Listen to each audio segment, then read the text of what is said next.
and welcome to the GSMC Book Review Podcast, brought to you by the GSMC Entertainment Network.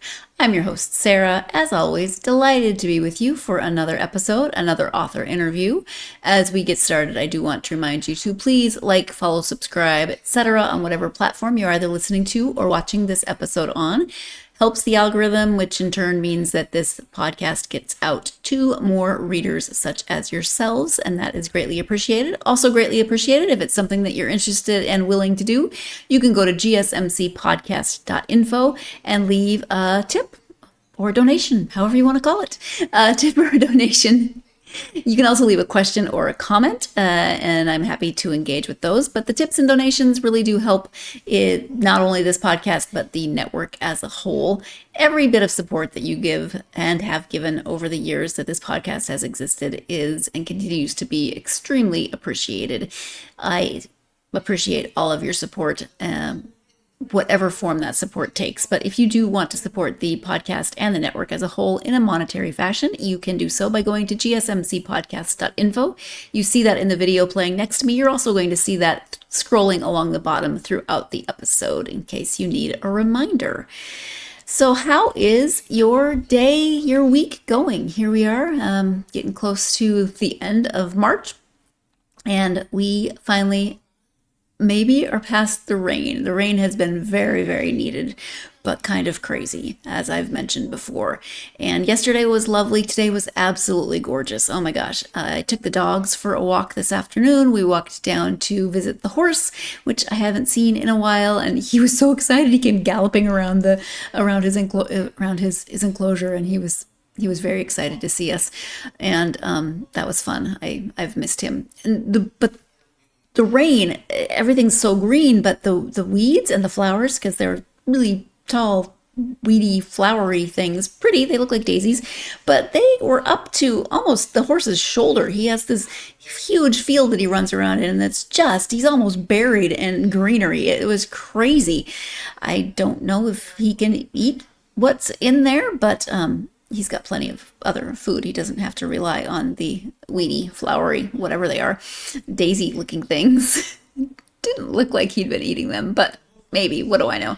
Anyway, they were very pretty, and it was good to see the horse, and it got me and the dogs out of the house for a little while, which was good because the rain has been great, but also I was getting tired of going outside with dogs in the rain, and the dogs were getting tired of going outside. At least I don't have to go to the bathroom when we're out there like they do, poor things. So anyway, it was a good day, and I very much enjoyed the sun, and I think it's supposed to continue getting warmer throughout the week, so I can't complain about that. Hopefully you are having some spring weather where you are. I'm starting to see some pictures on social media from friends of trees budding and those sorts of things, so hopefully you're getting those signs of spring wherever you are, because they're very much appreciated as winter comes to a close. Hope you had a good weekend. I'm trying to think if we did anything interesting this weekend, and it was still raining a little bit, but so not much, but just the usual. You know what? Do you ever have those days where you're just inexplicably grumpy? That was Sunday for me. I always talk with my mom on Sundays. We either do a video call or I don't know what that was. We either do a video call or a phone call. And this week on Sunday, I texted her about an hour before we normally talk and just said, can we push this back to tomorrow? Because I am super, super grumpy. There was absolutely no reason for it. I was just grumpy, and I didn't want to put that on my mom. That's not fair to her. And she said, sure, no problem. And we talked last night, and that was great. I was in a much better mood. I don't know. The only thing I can think of is I'm having really weird dreams that I don't remember when I wake up, which is a little bit disconcerting, when you can't quite remember what the heck you were just dreaming, but it was weird. At any rate, you're not here, as usual, to talk or to hear about me and my weird subconscious. Let's talk about books. In this case, I am speaking with author Anne Lowry. We are talking about her book, The Blue Trunk. It is dual timeline, so we've got some historical fiction and more modern storylines. Let me go ahead and give you the description of the book. Rachel Jackson's idyllic life takes a dramatic turn when she discovers a woman's scarf in her politician husband's computer bag. But in an election year, seeking answers to questions of infidelity is not an option. When her mother gives her a family heirloom, a travel trunk owned by an ancestor, she finds a distraction. As she immerses herself in its contents, she discovers a woman whose life is vastly different from her own. Or is it? Determined to dispel the notion that her ancestor, Marit, was insane, Rachel sets out to unveil her unknown story. In the interwoven narratives of these two women, who are bound by blood and shared struggle, The Blue Trunk is a poignant exploration of identity, love, and unwavering strength. And so again, that is the description of The Blue Trunk by Anne E. Lowry. And as you heard, it is historical fiction. The historical fiction part starts in 1904 when Marit and her sister and brother move from Norway to Wisconsin. And that's really where Marit's story takes a turn for the worst. You're going to hear about that. Marit's character is just amazing in her resilience for everything that she goes through. And that one line in the description that said they have vastly different stories, or do they, is a very good description of this book, because in some ways, yes, Marit's life is very, very different from Rachel's, but there's also a lot of parallels, and there's some things that are happening in Rachel's life and Rachel's timeline that Rachel's timeline is 2022, so pretty current, but there's still some things, there's echoes and there's parallels and things that are happening that would not maybe have seemed so out of place to Marit. And there's things in Marit's life that are not going to seem out of place or unrealistic in Rachel's life. So there's all those parallels. But Rachel really wants to uncover what happened to this ancestor. It's her great great aunt. And the only thing that she can figure out is that Marit was institutionalized. She was put in an asylum for being quote unquote hysterical, and she wants to know more. Was that the whole story? This is actually based on some events from Anne's family's history, and so she wanted to explore that in this story. Let's go ahead and let her tell that story of her inspiration for the book and everything else that went into the writing of The Blue Trunk. And again, the author is Anne E. Lowry. Hey, Anne, and welcome to the podcast. Hi, Sarah. Thank you so much for having me. Thank you for being here. I'm excited to talk to you about your book, The Blue Trunk. But before we get to the book, if you would take just a moment to introduce yourself, that would be great. Okay, that sounds good. I'll tell you a little bit about me professionally and then more about me personally, but I have a background in communication, an undergraduate degree in communication and English, a master's degree in interpersonal and health communication, and then a PhD in organizational communication. And the only reason I share that, because it doesn't really relate to totally directly to my writing, is that a lot of my writing focuses around, issues around communication and interpersonal relationships. And so that has done a lot to inform, I think, my characters and how I develop plot. I am mostly retired now, although I teach one class in the fall at the University of Minnesota. And about 3 years ago, I decided, I think I want to write this novel. So, but, obviously my background is academic, and I had done a lot of, nonfiction writing, academic writing. So I needed to learn about how to write fiction. So I took the year-long novel writing intensive class at the Lowry Literary Center in Minneapolis. And that, taught me a lot about writing and launched me a little bit. And I had two goals. One was to see if I could do it, finish a book. And the other one was to honor my ancestor, which I'll talk about a little bit when I talk about the book. Personally, I live in Colorado, love it here. I do, whatever you can do outside, I'd like to do. It's a great place to live. And I have a son, an adult son and an adult daughter, both different directions than I am. And a grandson who I really enjoy spending time with. I wasn't going to be one of those grandmas, but I am. So, it is what it is. Never say never. I know, he's just the most adorable child in the world, but I believe you. How old is he? He's about 20 months now. So okay. So he's starting to get into the stubborn, independent, fun, yeah, but challenging age. He's been there for a while, so it's fun for me to watch with a little. Well, it is fun for me to watch my daughter getting kind of what she gave me. So that's what they always say. Yeah. Yeah, a little bit of payback.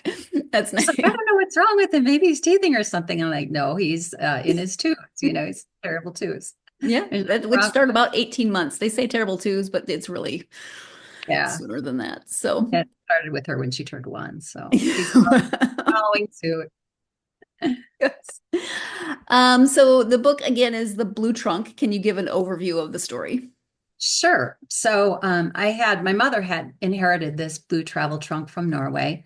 That was her great aunt's. And we had had it in our house. And when my daughter was born, the name on the trunk was Marit. And when my daughter was born, I was like, "Oh, I really like that name." And, I'm mostly Norwegian. It would be fun to have a Norwegian name for her. So I said to my mom, I want to name the baby Marit. And she said, "Oh, you can't do that." Marit went crazy. And Mm, so I'm crazy, quote unquote. right. Um, I was like, okay. So I didn't name her Marit, and I named her Brienne. And years went by, but I didn't really, learn anything about Marit because my mother didn't tell me anything. But she always kind of hung in the back of my head. I was always sort of curious about her. And then when I inherited the trunk, I decided to do some genealogy research on her.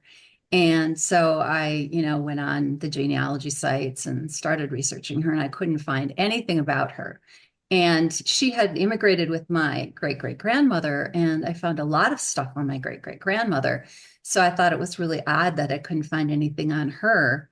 I also had a little autograph book that she had signed in Trumpelow County, Wisconsin, in the early 1900s. So I knew that he had been here. She didn't not make it. She didn't die on the boat or something. I again, well, my mother had passed away by then, but I had asked her before that, do you know anything about her at all? And she said, no, we were told never to talk about her. And this was a very tight-knit family, the burial plot, everybody's in it. So I thought that was really strange and concluded that she probably ended up in the asylum in my hometown. So I then found a cemetery in my hometown that I had no idea was there. That was next to the old asylum spot, which had since been torn down. And I found many graves there, but all of them with some had first names, but most of them just said unknown. So I concluded that she probably ended up in the asylum. She's probably buried in an unknown grave. She probably spent her entire life there, which I thought was very, very sad. So I continued to do some research then on asylums in early 1900s and found out that frequently people who were in asylums weren't counted in the census. They might count, like the number of people in the asylum, but they weren't individually counted, which is, of course, one of the ways to find genealogy research is to, check on, census data. Hmm. Often they weren't given death certificates either. So, there was no death certificate, which is another way that you find out, Yeah. what happened to your ancestor. So, there was virtually nothing left for her of her. I mean, she became, a non-person. Yeah. So then I decided, okay, I want to reclaim her life. And of course, I had to do that through historical fiction because I didn't know much about her.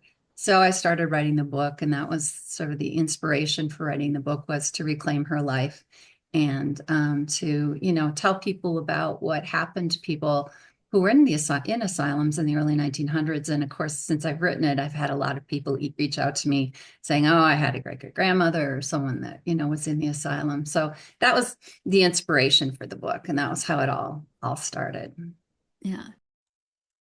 To say that the real life Marit's story does make me sad on multiple levels just because there's really very little known about her life. I understand why Anne would want to write something that honors her life, even though not much is known about that. And, it's history is full of people, women especially, whose histories just aren't represented. And there may be a name somewhere, but you really don't know much about them. So, while we can hope that Mara didn't just move to America and then spend the rest of her life in an institution, in an asylum, going through horrible treatments, unfortunately not terribly plausible, but we can hope at any rate. So I don't know. That's that's hard for me, but I am glad that this story exists and that Marit, the fictional Marit's story, goes in a much different direction and is much more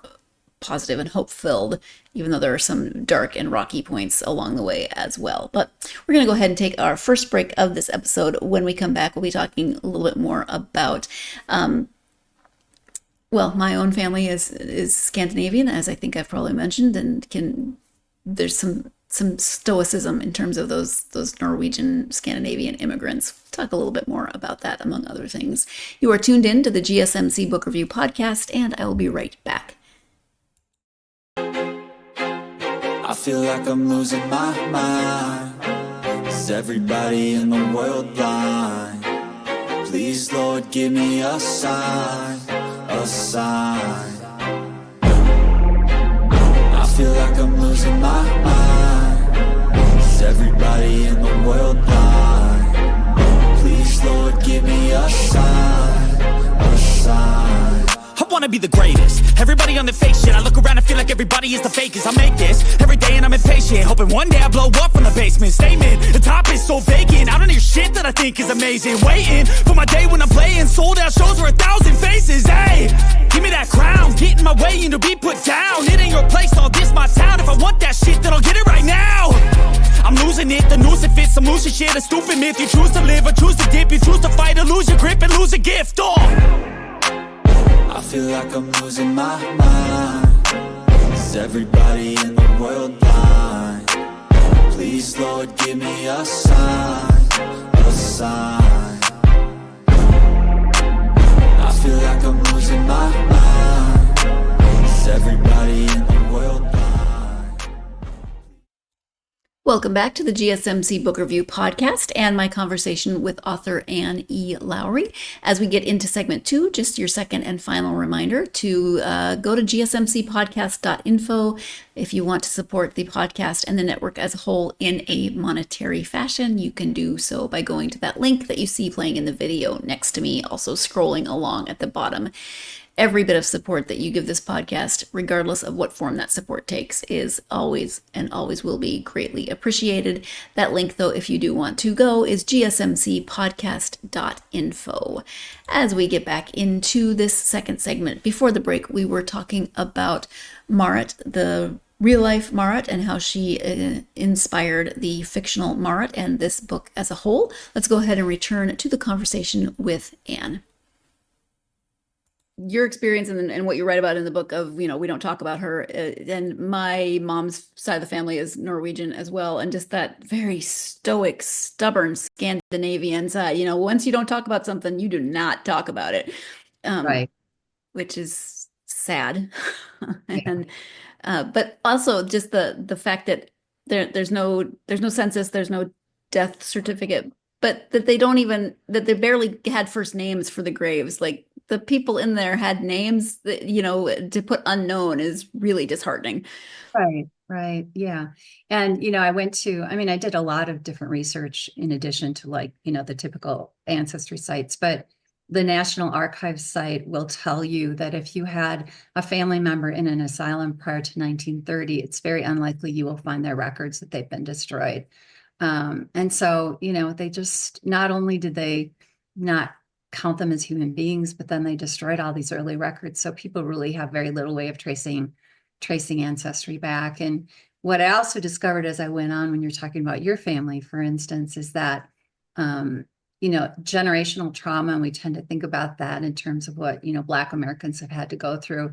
But there's generational trauma in other cultures too. And as I wrote the book, I began to see how some of those themes of, shame and guilt and not talking about what happened played out in my family as well, and continued on through, the generations, which is how I ended up, unbeknownst to me at the time, but after the fact, with the character of Rachel, the other character in the book. So, yeah, which is a very good segue. Thank you. Because this is dual timeline, dual point of view, and Rachel is the more current. It's 2022, but so the more current character. Did you always plan on writing it as dual point of view, or did you start just by writing Marit's story? How did that work for your process? Yeah, I always wanted to write a dual point of view. I started out with Rachel, started out writing that. And, again, I didn't know exactly why, but obviously, as I wrote Rachel, there were things in my own background that I needed healing.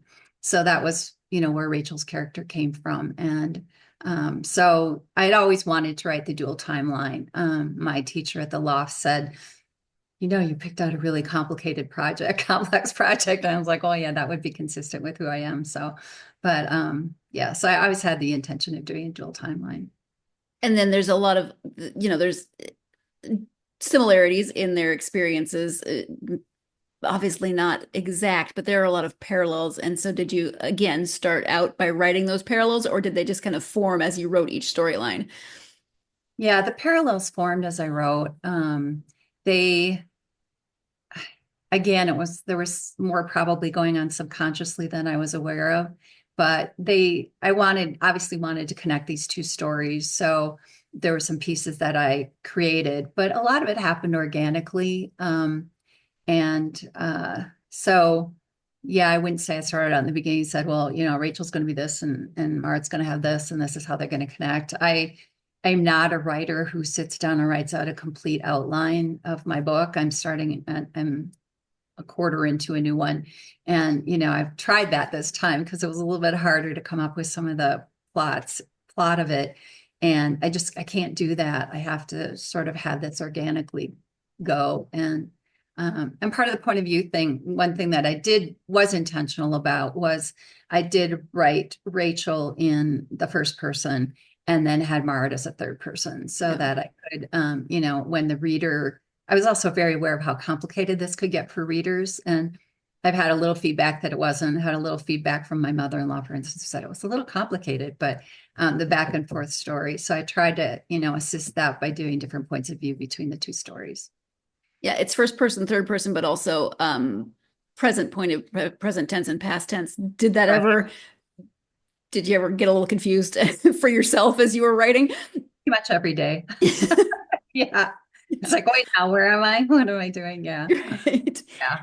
One of the parallels between the two of them is just, I think, societal expectations and the way that their families see them and the way that society sees them, the way they see themselves in terms of society. So can you talk a little bit about each character in light of those characteristics?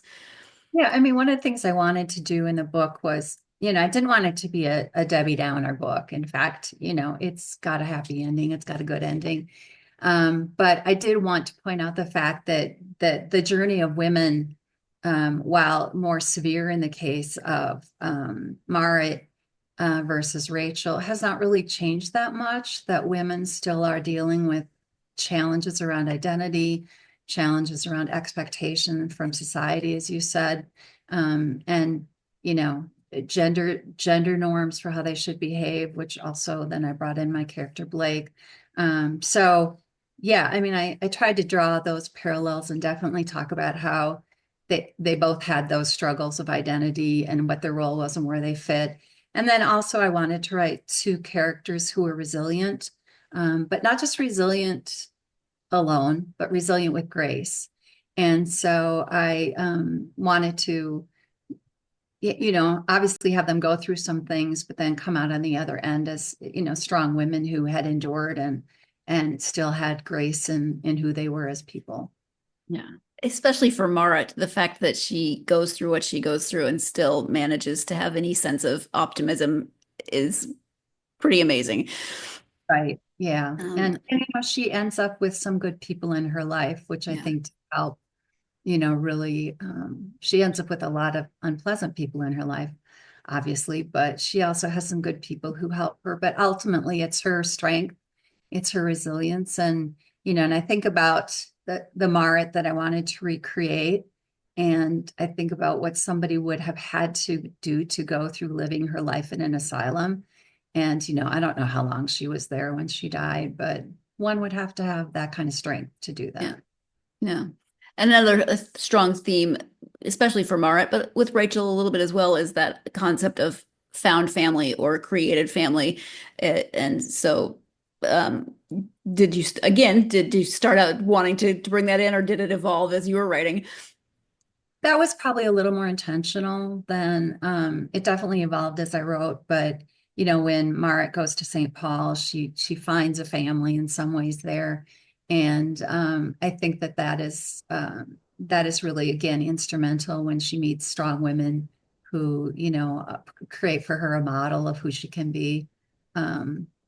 So yeah, that clearly was more intentional, and also just appreciating alternative models for families, that all families don't have to be as we expect them to be. And that comes out more on Rachel's side, without giving the spoiler alert. But right, yeah. There's a character toward the beginning, Daisy, and she's minor, but she's important, at least for Marit to understand certain things.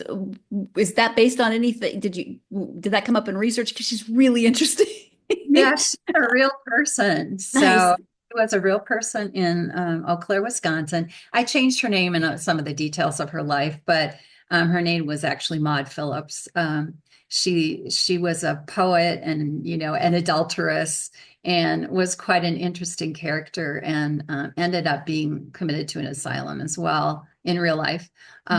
Because she was an interesting woman. And there's a book on her, and the book goes through the whole trial, which of course is filled with, again, these expectations of what women are supposed to be. But I mean, I thought the most fascinating part was that she moved her children to a cave, and it's not so much of it is a cave, but it was also used as a storage area for liquor, I guess, during Prohibition. So, but Eau Claire the city Eau Claire, Wisconsin still has like cave tours, and I guess they shut it down now. A friend told me, because they had a lot of kids graffitiing it and stuff. Yeah, but sure. I thought she was just a really interesting character. And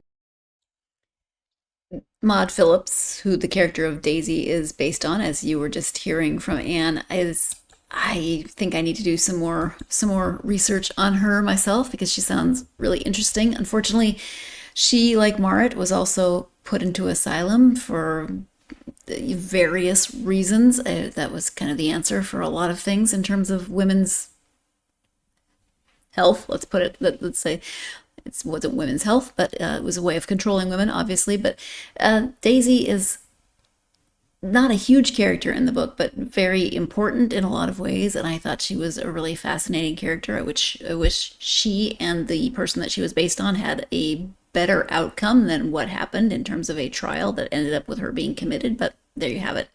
So at any rate, we're going to take our next break of this episode. When we come back, Anne will be talking about another character in the book, secondary character in the book, who is also based on a real person.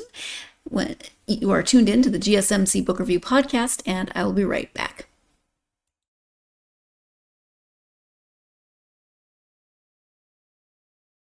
For the best and latest podcasts available anywhere, go to the podcast app on your cell phone and type in GSMC to access free content-rich podcasts on health and wellness, book reviews, sports, entertainment, relationships, social media, movies, technology, finance, and even weird news. Subscribe and download the GSMC Podcast Network's family of shows, available everywhere podcasts are found. Welcome back to the GSMC Book Review Podcast and my conversation with Anne E. Lowry. Before the break, we were talking about the character of Daisy,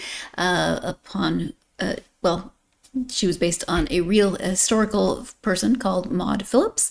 We're going to talk about another character in the book also based on a real life person. So let's return to the conversation with Anne. The other character that was based on real life was Warren, the police officer. That was my actual grandfather, who was a police officer in Eau Claire. And I don't know, he told the story that he actually chased John Dillinger through town, but we don't know if that was true. And if it was true, he would probably just have sought and waved at him. He was that kind of guy who was pretty low key and laid back. So, he I have his journals from when he was a police officer, and the first page of it says, it is my duty to be a service to the public. I mean, he was just that he had written, he was very much into that. So by chased, he maybe more meant waved. He made me try, but yeah, I could definitely see him waving. So Obviously, there had to have been a lot of research, especially for the historical aspects of the book. Any particular research that stood out? I mean, the character of Daisy would be one of those, but any other research that stood out for you? yeah, I mean the asylum research, the treatments that Mark goes through were actual treatments. So the asylum research was hard. There were a lot more treatments that were a lot worse that I edited out of the book.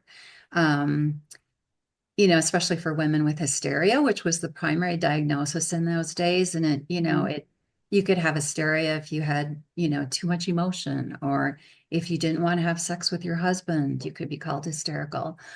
So there were a lot of treatments, especially for women. Well, there probably were for men too, but I focused on women that were really, really horrible treatments. Mhm.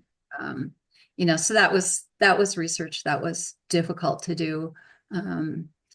But there was a lot of fun research too. Like there's a part in the book when, Marit is in an evening gown, and I had to research, evening gowns and of the, early 1900s, and how they were made and what the fabric was and who made them. And that kind of research was really fun. I enjoyed doing research, so Yeah. I enjoyed all that.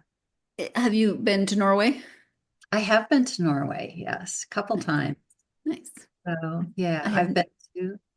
I've been to actually where Marit was born, and I found her mother's grave. So that was interesting. Almost accidentally, I went to the town and went to the cemetery, and thought like in cemeteries in the US they might be, well, living in Portugal, they're not necessarily ordered by dates. Right. So I kind of knew the date, but I thought, oh, I'm never going to find it. And I was with my daughter at the time, and I said, let's just go. I won't find it. And she said, well, will you be sad if you don't find it? I said, no, we were here. I said, let me just look over this hill. And I walked over the hill, and there was the grave. So it was sort of just a really interesting experience. But yeah, so I saw where she lived, and I can see why they immigrated to Wisconsin. That particular part of Norway is very, farmland, that sort of thing. So Yeah. Yep. You mentioned that you're more of a plantser. You're not a pantser or a plotter, but you don't outline the whole thing. How about character development? Do you really like to have that fully sketched out for each character before you start writing, or do you prefer that they evolve as you write? I prefer that they evolve. So the next book I'm writing is based on my aunt and my maternal aunt, who was a WASP in World War II, which is the Women's Air Service Corps group. And one of the struggles I've had is because it's historical fiction, I'm kind of loosely basing the character on her. I'm really having a hard time getting the image of her out of my head so it can be more organic. I think I've just finally accomplished that. But for instance, Blake is a good example, which is Rachel's husband. And when I first started writing about him, I wanted him to be this pretty, misogynistic, awful person. And then I was writing him, and somehow I just started to really like Blake. So I thought I got to change the plot with what happens to him. And so I did. So yeah, my characters, are very organic. I have to sort of live with them to feel, what they're going to do next, and get into that world, and find out what they might do next. So Blake's character arc is more interesting this way, and you definitely got the misogynistic aspect with his father. So yeah, that's right. like And that. Jorgen Smarit, we have, our antagonist. Yeah, I was trying to block him out of my. Yeah, sorry. I know, people said to me, he's so awful. And I said, yeah, I know. Yeah, you I didn't actually have. thought about doing something with him at the end of the book, and I didn't. And the reason was I didn't want to give him any more paper. I was like, no, we need to get rid of him. Just not Yeah. any more attention to him. So yeah. Yeah. Okay. We can't really talk about it because it's too much that would give away too much with his character, but he's awful. We'll just leave it at that. Yeah. Yeah. Is it actually it's probably an interesting challenge. Is it sometimes more fun to write the awful characters? I don't know about fun, but interesting. I don't think so. I think I like I think I don't, I also, when I'm reading a book, no, so to answer your question, no, I think I like to write the positive characters more. Although there are plenty of models for negative characters out there. So in some ways, I think it's easier. I have Mm. a new character, Dunk, and he's really easy to write because I have a model for him. But oh, I forgot what I lost my train of thought on what else I was gonna say, the negative versus positive characters. But I like writing positive characters. Oh yes, when I read, if I can't connect in a positive way with the main character, I have a hard time finishing the book. So Me too. yeah. Yeah. There's a dog named Thor in the book, and you mentioned before we were recording that you have a dog. Is there any similarities between? Definitely similarities between the two. I wish I had done more with Thor in the book. I don't know if you read, oh, okay, where's it going now in my brain? Lessons in Chemistry. Not But yet. she does a beautiful job with the dog in that book. And if you watch the series, the dog isn't nearly as prominent a character, but in the book, it's pretty amazing. And I would love to have emulated that, but it just I had too many other things to do with two characters and two times to go through. So, but yes, I have Loki, and he's not here. I thought he'd be here joining me, but he's Yeah, gone. he decided not to be in the podcast today. Probably sleeping. Yeah. Yeah. Dual points of view, dual timelines. How did you, for your own writing, keep track of everything in terms of narrative and making sure the stories wove together? Lots of Post-it notes. So I just wrote the different events on a Post-it note and put them out and then reorganized them and drew lines. I had to do a little bit more with the hints in the trunk than I had expected I would have to do, but I had to connect it somehow. And I got some feedback from an editor that I needed to connect it more. But yeah, lots of Post-it notes. And then some of it was just, okay, these pieces of, Marit's story need to go together in 4 chapters. And, this piece can then we can move back to Rachel and, those sorts of back and forth, but Post-it notes.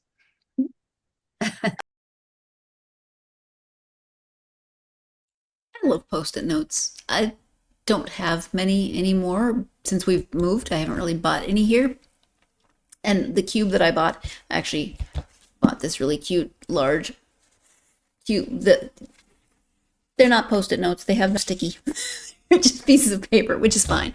But I used to I didn't have as an extensive a collection as a friend of mine who had like every cute Post-it note you've ever seen. But I do love especially cute Post-it notes.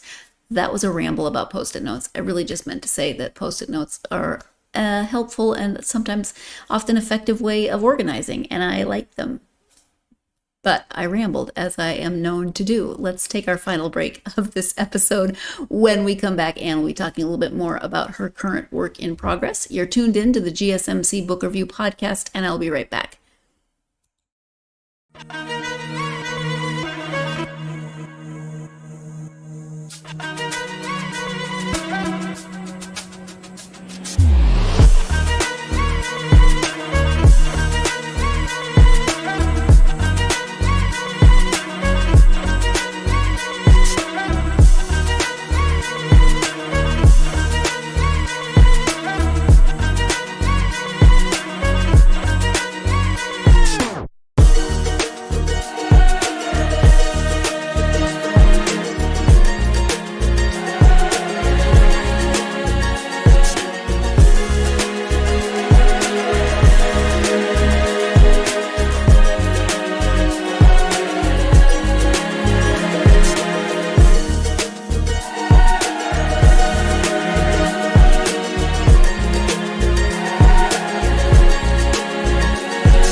Welcome back to the GSMC Book Review Podcast and my conversation with Anne E. Lowry. Before the break, she was talking about Post-it notes and the ways in which she kept track of writing dual timeline, dual point of view in this book that we're talking about today, The Blue Trunk. Let's go ahead and return to the conclusion of this conversation with Anne. You mentioned your current work in progress. Do you have a working title? Is there anything more that it's a work in progress, but is there anything more you can say about it?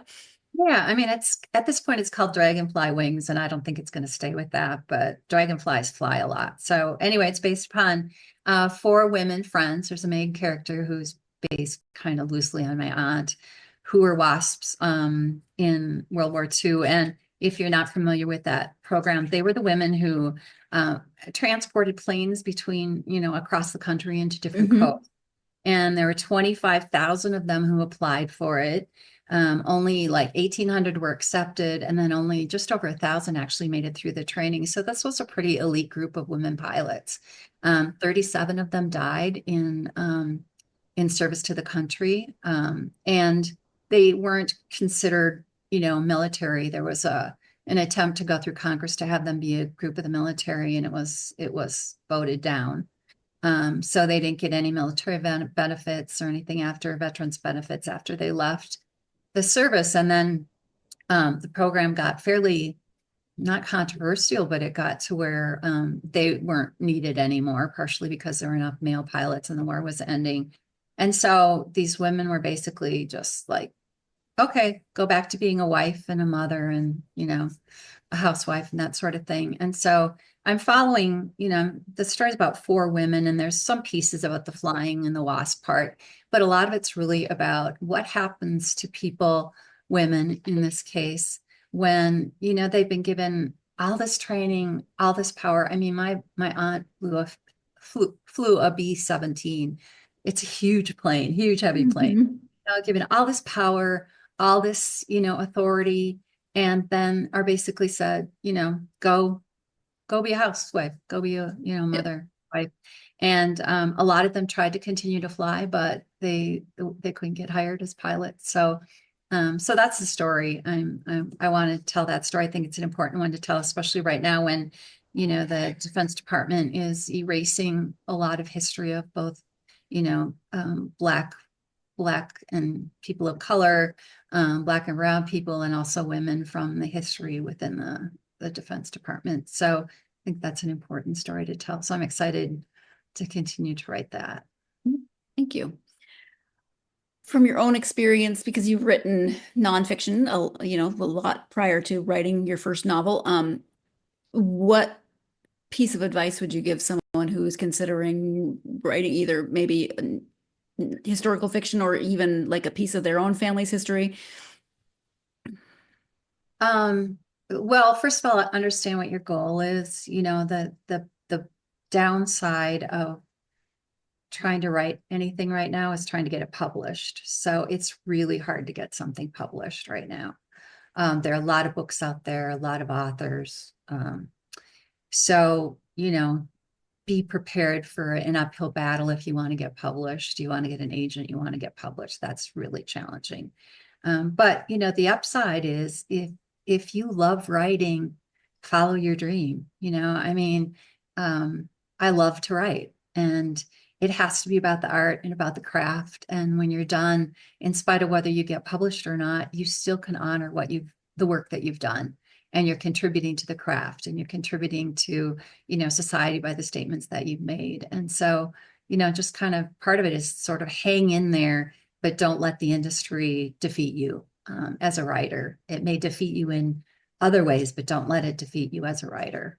Yeah, thank you. When you take the time to read just for you, go to authors and genres. Well, I don't really have a favorite genre, I have to say. I'm kind of a go to a bookstore, go to a library and grab something. My favorite book from last year was James by Percival Everett. I thought it was just an amazing book. And it was really hyped, and I was hoping I wouldn't be disappointed. And it exceeded the hype. It was great. It was an amazing book. So I've read a little fantasy fiction, but I could never write that because I'm not very good at it. I'm not so much into romance. I like family history stuff. So Peter Guy he writes on Norwegian families, and he's a beautiful writer. So I read him. I recently just started reading Liz Moore, who's more of a mystery writer, but she also has family dynamics.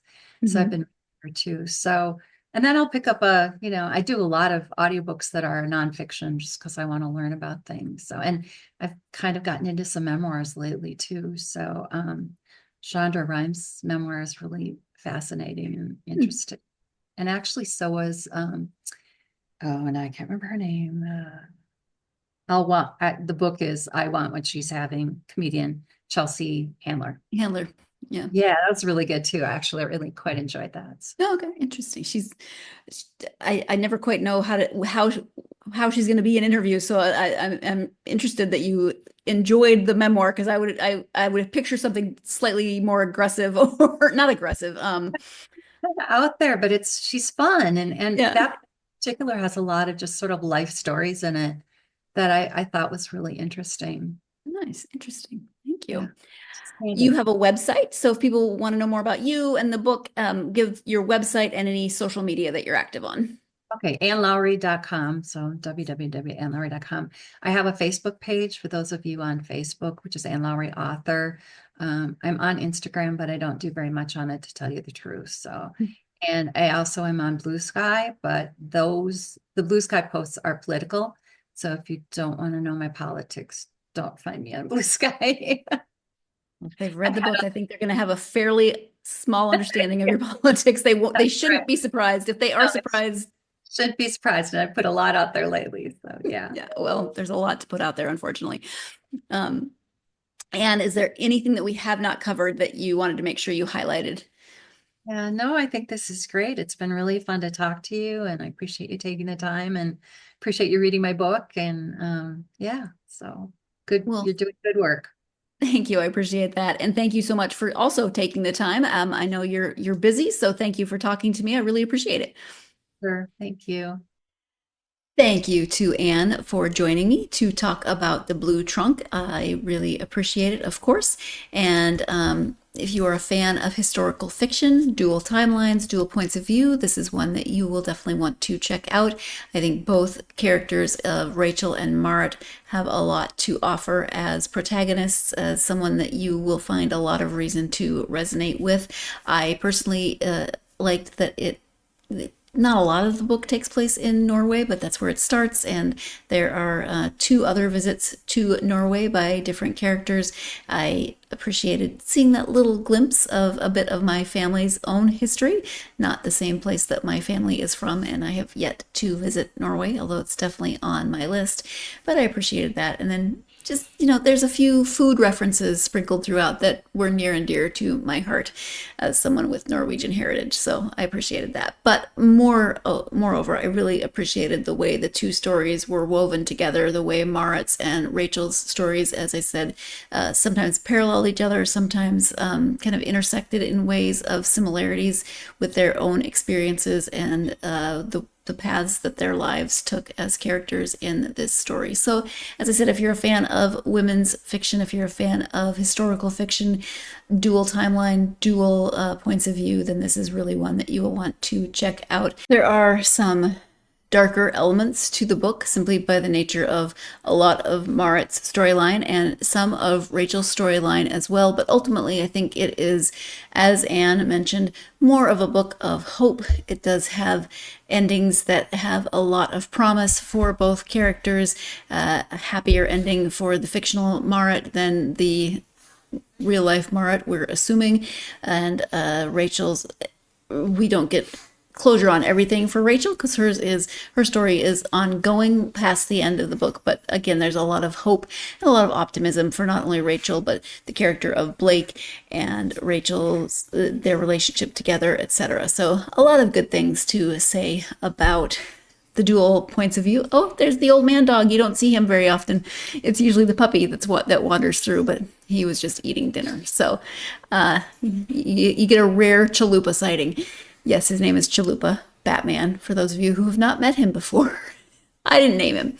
At any rate, Thank you so much to Anne for joining me. Thank you, as always, to you, my listeners, for joining me, and now viewers for joining me for this episode. I hope that you will join me next time. I have returning author Brian Grewley coming back to the podcast. We will be talking to him about his new book, Bitter Frost, which comes out in about a week, I believe. And this is, we're going back to the thriller category. So I'm looking forward to having Brian back on the podcast. His first video interview, he was audio before, and we'll be talking about Bitter Frost and the thriller that it is. So please do join me for that episode. In the meantime, if you are a fan of this podcast, as always, please do me the honor of liking, follow, subscribing, whatever platform you're listening to or watching the episode on. Also, leaving a positive review is immensely helpful to the algorithm, getting this podcast out to more readers such as yourselves. If you're on social media, you can follow the podcast on Facebook, X, Instagram, TikTok, and Blue Sky. Love hearing from you, so please do come find the podcast on social media. Hit me up with any questions that you have, and I'll be happy to try to answer those questions or comments, whatever. Nice comments I would appreciate, but engagement is engagement, I guess. At any rate, come find the podcast on social media. I hope you're having a great week, whatever this week is throwing at you. I hope it gives you plenty of time, as always, to get yourself lost in a good book. Thank you, and I will see you next time.